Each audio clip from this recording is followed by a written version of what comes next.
First of all, happy Thanksgiving, everybody.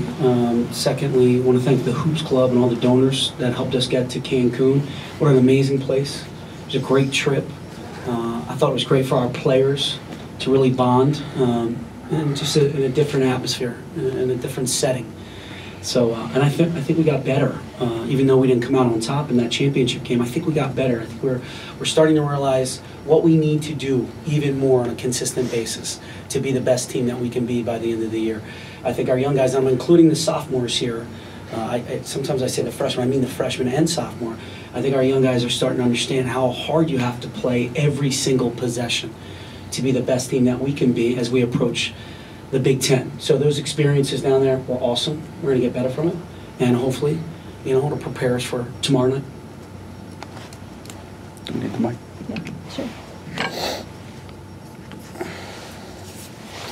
Patrick, as always, can we start with a status update on Mike and whether you anticipate him being available tomorrow night? Mike has done everything he needs to do. He's going to be a game time decision tomorrow. By everything he needs to do, he's doing everything that Mike needs to do for himself, academically. He's doing everything he needs to do. Okay, thank you. He's available for the game tomorrow. Gotcha. Is that a better term? That works. Appreciate it. Should I just grab this? Please, if you don't mind. Pat, you probably knew going into the season that relying on young guys so much there were going to be some peaks and valleys.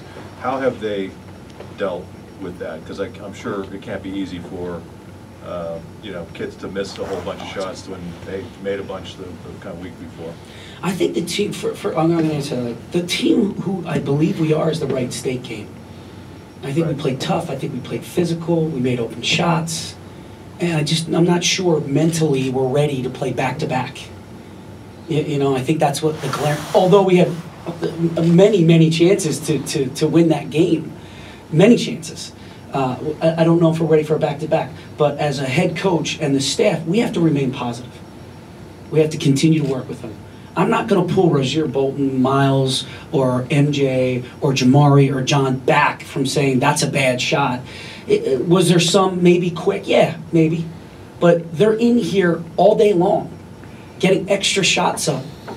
I can't pull that green light because we're going to need Lamar Stevens, Josh Reeves are going to need them to make those shots when we get to January. So we got to let them. I thought they were good shots too. I thought they were. The corner threes were good. The top of the key three was good. Maybe a little deep, but still nonetheless open for a guy who's an elite shooter. So it's like you said, it's a process. They have to go through these experiences, and I really believe this in the growth mindset that by January we're going to come out on the other side and we're going to be a much better team. Just to make where are they mentally handling that? Because that's a unique situation that they're in, and do you have to get it through to them that it's okay that you're going to have some up and downs? I guess is my point. I think you know me, right? Yeah. So I'd say they missed that shot. What do you think I said to them? To the bench right now. No, I would never say that. Shoot the next one. I'm kidding. Shoot the next one. Shoot the next one. Shoot the next one. Go and film, teach, learn. Were you set? Were you ready? Were you locked and loaded? That's the way we got to get better. But keep your confidence, and that comes from us. Stay positive, and I think we're doing that. Just to piggyback on that, then, how have you seen them respond? Like, what has their actual response been? Have you seen any hung heads and that kind of stuff, and just having two losses that have been particularly close in the last couple of weeks, what have you seen the impact of that being? Yeah, you know what I see? I see guys without us even requesting it, setting it up, getting back up early in the morning and back into the gym, or asking to watch film. How can we get better? And to me, that's everything. That means they understand, okay, maybe there was a possession here, was a possession there, was a shot here, was a shot there. Let's get back to work. And that is just, look, these are really good. They played on the big-time circuits. They played for big-time high school teams and prep teams. I think we got a good group who's going to continue to learn and get better. How do you squeeze the down nights out of freshmen?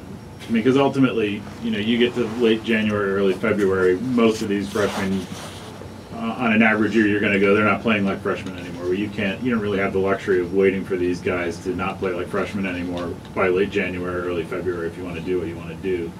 So the challenge is, how do you turn freshmen into sophomores in a month and a half or so? How do you get these guys to be as good as you want them to be, which might ultimately be just consistency? Yeah, leaving them in the game. You know, leaving Rozier in the game against DePaul, leaving him in the game, drawing up a play for him. You're going to make this one. You're going to make the next one. That's what you do. Giving MJ a little bit more of an opportunity. I thought he played really well down there. He probably deserves more minutes, especially if Miles played great against Wright State and wasn't his best against, defensively, wasn't his best against Bradley. So I got to recognize that. I got to read that. And I think we got a good group of freshmen that want to get better and want to be out there. Has that been a change for you? Because I would never say that you've been a guy that's taken guys out because they haven't been playing well, but you've at least had the luxury in theory of doing that with options on the bench. Right now you're just about playing everybody that you can, so you don't have a lot of places to go. How do you deal with that in game mentally? Where that might have been different. Are you talking about me or the freshmen, or the younger Yes. guys? You know, I think it goes to the sophomores. The sophomores got to play better. You know, they got to play well, and they will, because they care, and they're great culture carriers, and they do everything I ask them to do. I think for the freshmen to continue to get better in their process, I think the sophomores need to do more. I think Josh Reeves needs to do more, and we'll see, you know, what we get out of Mike over the next few games. Allowing offensive rebounds and second chance points has kind of been something that's going on over the past couple games. Is that something you've focused on and you've talked to the team about? Obviously, with getting Mike back, that's going to improve. But is that something that you guys focused on at all? We've been focused on taking care of the basketball, turnovers, and rebounding for sure. You know, we can't keep giving up second chance points. And I'm going to flip that. I'm going to flip the question. I thought we did a great job getting offensive rebounds against Bradley. 19 offensive rebounds. I mean, we didn't let shots dictate our effort on the defensive end. We still guarded. We still defended. We limited them, for the most part, down the stretch, the last 6-7 minutes, to one shot only. So for me, that was really a positive. And then we kept going. Just one of those nights, didn't go in. How difficult is it for, like, especially for the young guys to have a couple games that maybe you want to have back, but now go on a stretch where the competition gets a lot tougher? You know, you got a top 15 team coming here, and then you got Big Ten play. So, for like the younger guys, how do you get them to like refocus and like even more with tougher competition coming in? Yeah, the schedule's really hard this year. I know you guys realize that. So, you know, Virginia Tech, regardless if they're top 15 or whatever they are, it's the next game on the schedule. I can't put more value on one game as opposed to another, because we have to continue to get these guys better. They have to learn how to play Penn State basketball every single possession. And so if I change now, we got to change. This is a bigger game. It's, you know, top 13, whatever, what'd you say, 13? ESPN, all this stuff. No, we can't do that. Well, worry about us. Worry about what we do. Worry about how you get better and can help this team.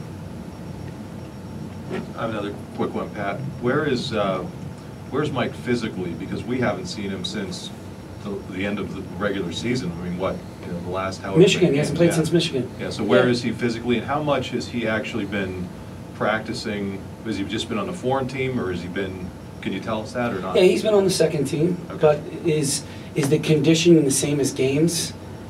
Is the conditioning being in there for 30 minutes? His conditioning is probably not where it needs to be. So we got to be really smart with that.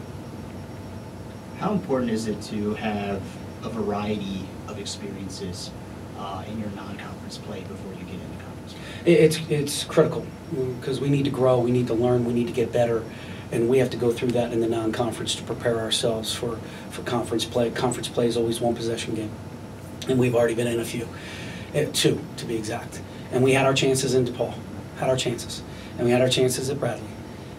So we got to learn from that stuff, watch film, get better, see what we need to do as coaches to put our guys in the best position possible to be successful. And as long as everybody has that growth mindset, you know, we're going to get them there by January. What kind of things have you guys done to maybe combat fatigue from traveling back from Cancun? Yeah, that's why I thank the Hoops Club and a lot of great donors, because we were able to come back Thursday night and we didn't have to fly commercial. A lot of really I got amazing gratitude for all those people who helped us out to get us down to Cancun and back. So we're back Thursday night, gave another day off Friday. We went hard Saturday, Sunday, and we'll go after it today to make sure we're back, our legs are back, our minds are back, get back into the routine. And it's nice to have a home game.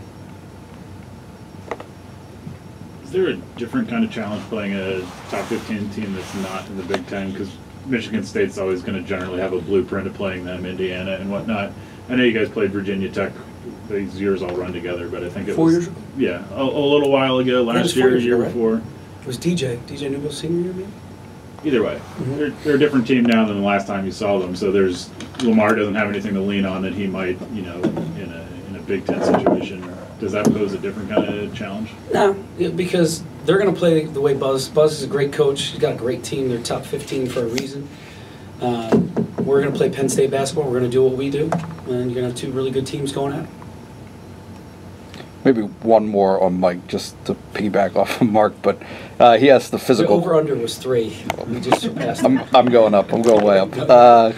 He asked about the physical side. The mental side is obviously something that we're all kind of curious about with Mike. Where is he at in terms of that? What are you expecting from him? How does he kind of come into a game like that when he hasn't played in as long as he has? I think he's very excited to play, which is great, but we also have to take a deep breath and be really smart with his conditioning. And if he's so jacked up, you're going to start to foul, and he's going to be sitting next to Ross, and we don't need that, right? So just cautious. Every day is going to be very cautious, and we're going to take it one day at a time and making sure that he's doing what he needs to do. Any other questions? I have a question. I always have a question. I can come up with questions if you're done. See the Eagles won yesterday? There's a first for everything. You watched the first half? No, I did not. How do you keep Lamar playing at this level? Because he's playing, scoring-wise, efficiency-wise, he's doing it as well, if not better, than anyone has done it over this stretch under you, I think. I agree. He's playing at a really high level. And I think with Mike being able to play, I think that's going to help him. His numbers might go down a little bit, but I think that's going to help him. I think I'd like to see Josh's production go up. That's going to help him. There's going to be more space on the floor. I think these sophomores and freshmen are going to see great opportunities, more opportunities. Lamar's got to let the game come to him. I think he's doing a good job of that. As a coaching staff, we're really moving him all over the floor, much like we did Tony last year. So we're trying to put him in his sweet spots with different plays and different angles. So Lamar's going to continue playing the way he's playing because you can see his determination, and he wants to be a great leader, not just a great player. I'm probably cherry picking some memories of Josh at the end of last season, but was he playing better at the end of last season than he is right now? And what are the differences there, and how do you get him back maybe to that level of performance? Yeah, Josh is a senior. He's putting a lot of pressure on himself. I've been just talking to him about take a deep breath, relax, calm down.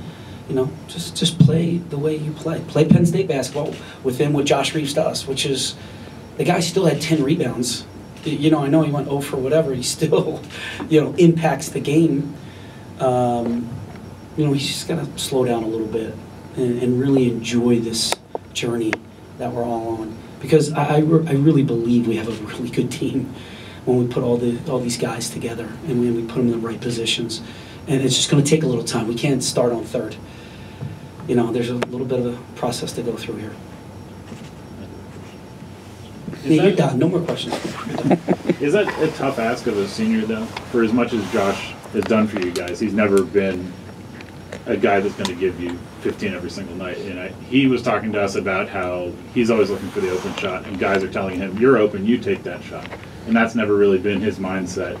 He's been very good at what Josh Reeves has been very good at. And then you throw this other aspect in where maybe you don't need him to score like Lamar, but he's got to get his points. He does it in his own way, but is it tough to ask a guy who's gotten so good at one thing to get good at something else on top of that? Yeah, really good point. This is all new for Josh. I'm drawing up plays for him. I think we had 2 plays for him last year. Side OBs, base OBs, straight sets. you know, we're drawing up plays for him, and he's got to figure that out. That whole, we need you to score, we need you to take open shots, and then you can make plays. And he's learning how to do it. That's why this non-conference is perfect for what we're trying to accomplish. Pat, you mentioned that the coaching staff has been able to move Lamar around, and he's looked comfortable, especially in the low post. With Mike coming back at some point soon, is that going to change his usage in that area? You know, we still got to move him all around. They're doubling him in the post, so we just got to be smart. But with Mike being back, you know, Lamar can throw lobs to him, so it'll be a little bit different for the opponent preparing for us.